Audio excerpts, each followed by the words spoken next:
શું તમે પણ હાડકાં અને સાંધાના દુખાવાથી પરેશાન છો અથવા શરીરમાં નબળાઈ અને થાક અનુભવો છો? નમસ્તે. તંદુરસ્ત ટીવીમાં આપનું હાર્દિક સ્વાગત છે. અહીં આપણે મળીને વાત કરીશું સ્વાસ્થ્યના રહસ્યો અને એવી સરળ હેલ્થ ટિપ્સ વિશે જે તમારા જીવનને સ્વસ્થ, ખુશાલ અને ઉર્જાથી સભર બનાવશે. આ માત્ર એક પોડકાસ્ટ નથી, પણ તમારી સ્વસ્થ અને સુખી જિંદગી તરફની એક રોમાંચક સફર છે. તો ચાલો આ સફરમાં જોડાઓ અને આ એપિસોડમાં નવું કંઈક જાણીએ.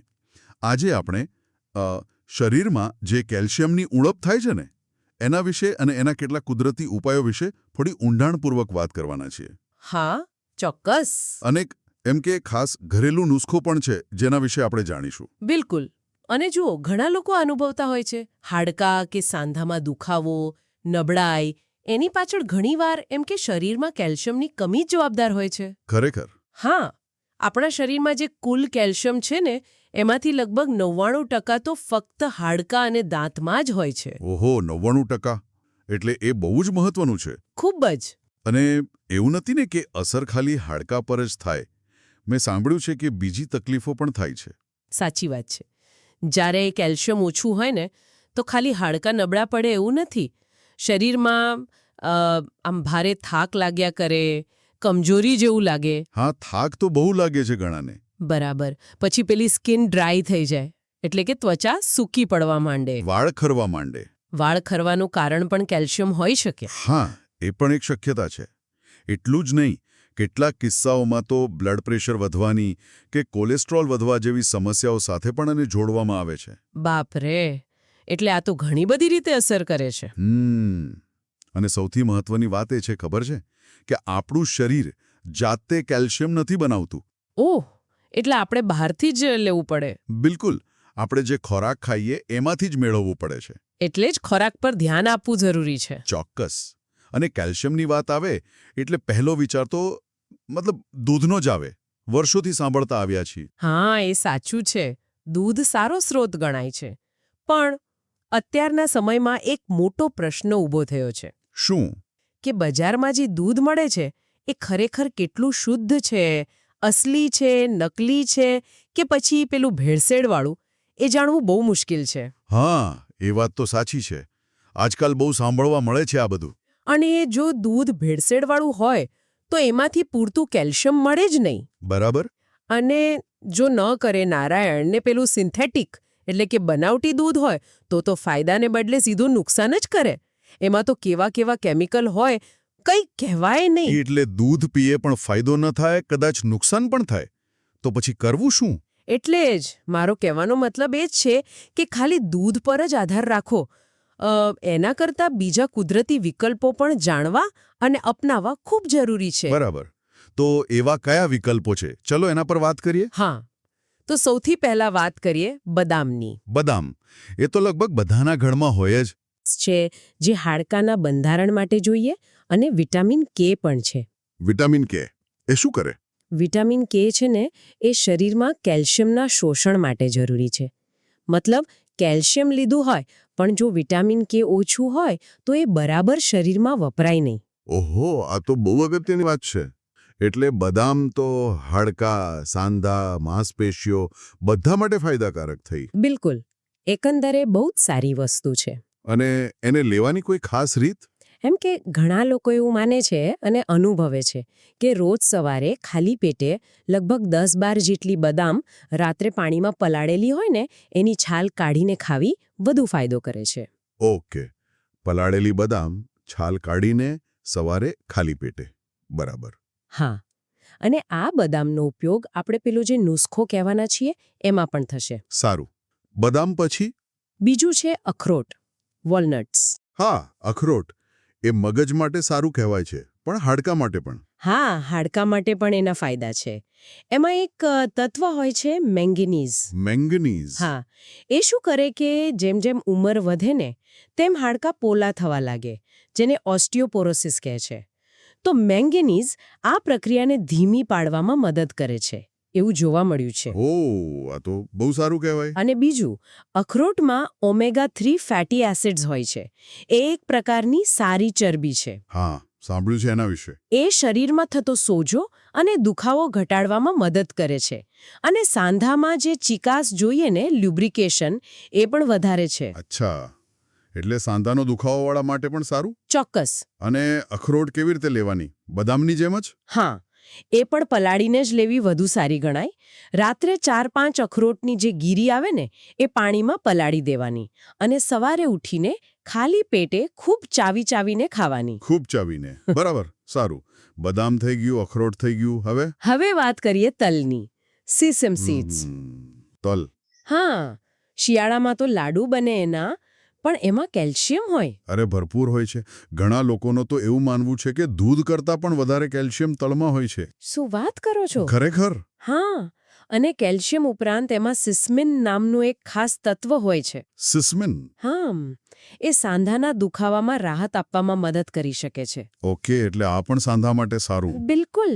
અને એને ખાવાની રીત પણ સહેલી છે. ખાસ કરીને શિયાળામાં 1 ચમચી જેટલા કાળા કે સફેદ તલ લેવાના, એને સહેજ શેકી લેવાના. કાચા નહીં, શેકીને. હા, સહેજ શેકવાથી એની તાસીર થોડી બદલાય અને પચવામાં સરળ રહે.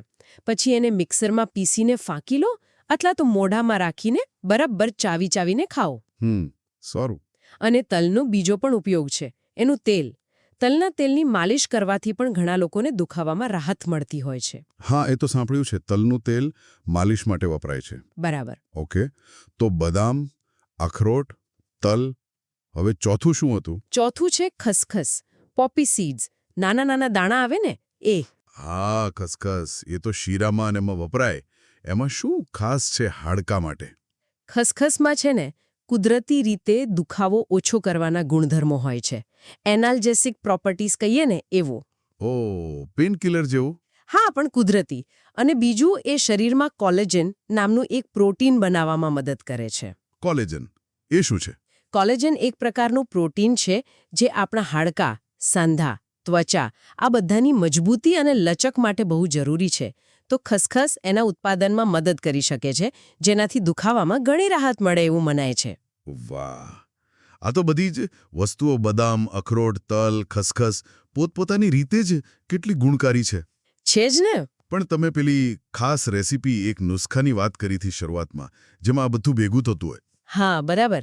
આ ચારે વસ્તુઓને ભેગી કરીને એક પાવડર જેવું બનાવી શકાય અને એ એમ કે નિયમિત લેવામાં આવે તો ખૂબ જ અસરકારક સાબિત થઈ શકે છે ઘણા લોકો માટે. તો એ કેવી રીતે બનાવવાનો, એની રીત જણાવો ને. ચોક્કસ. બહુ જ સરળ છે. જુઓ, તમારે લેવાની છે બદામ, અખરોટની ગીરી અને તલ. આ ત્રણેય વસ્તુ સરખા ભાગે. સરખા ભાગે? એટલે વજનમાં સરખું? હા, વજનમાં. દાખલા તરીકે તમે 50 ગ્રામ બદામ લો તો 50 ગ્રામ અખરોટની ગીરી અને 50 ગ્રામ તલ. કાળા કે સફેદ કોઈ પણ ચાલે. ઓકે, 50-50-50 ગ્રામ. બરાબર. અને પછી લેવાની છે ખસખસ. એ આ ત્રણેયના વજનથી અડધી લેવાની. અડધી? એટલે 25 ગ્રામ? હા, જો પેલી વસ્તુઓ 50-50 ગ્રામ લીધી હોય તો ખસખસ 25 ગ્રામ. સમજાયું. બદામ, અખરોટ, તલ સરખા ભાગે અને ખસખસ અડધા ભાગે. પછી કંઈ નહીં, બધી વસ્તુઓને છે ને મિક્સરમાં અલગ પીસી લેવાની. બદામ અલગ, અખરોટ અલગ, તલ અલગ અને ખસખસ પણ અલગ. બધું ભેગું કરીને નહીં, અલગ પીસવાનું? હા, અલગ પીસવાથી એ સરખી રીતે પાવડર બને. ખાસ કરીને તલ અને ખસખસમાંથી તેલ છૂટું પડી શકે જો બહુ વાર પીસાય તો. એટલે અલગ પીસી લેવું સારું. ઓકે, બરાબર. પછી આ ચારે પાવડરને એક મોટા વાસણમાં લઈને બરાબર મિક્સ કરી દેવાના. એકદમ સરસ રીતે ભેળવી દેવાના. હા. બસ, તૈયાર થઈ ગયો તમારો પાવડર. એને એક હવાચુસ્ત ડબ્બામાં ભરીને રાખી દેવાનો. ફ્રીજમાં રાખવાની જરૂર નથી, બહાર જ સારો રહે છે. વાહ, આ તો સહેલું લાગે છે બનાવવાનું. છે જ. અને આ પાવડર લેવાનો કઈ રીતે? પાણી સાથે? દૂધ સાથે? આ પાવડર દૂધ સાથે લેવાનો છે. રોજ રાત્રે સૂતી વખતે. રાત્રે? દિવસે નહીં? રાત્રે લેવાની સલાહ એટલા માટે અપાય છે કારણ કે એમાં ખસખસ છે ને, ખસખસથી થોડી શાંતિ મળે, એમ કે થોડી ઊંઘ જેવું આવે.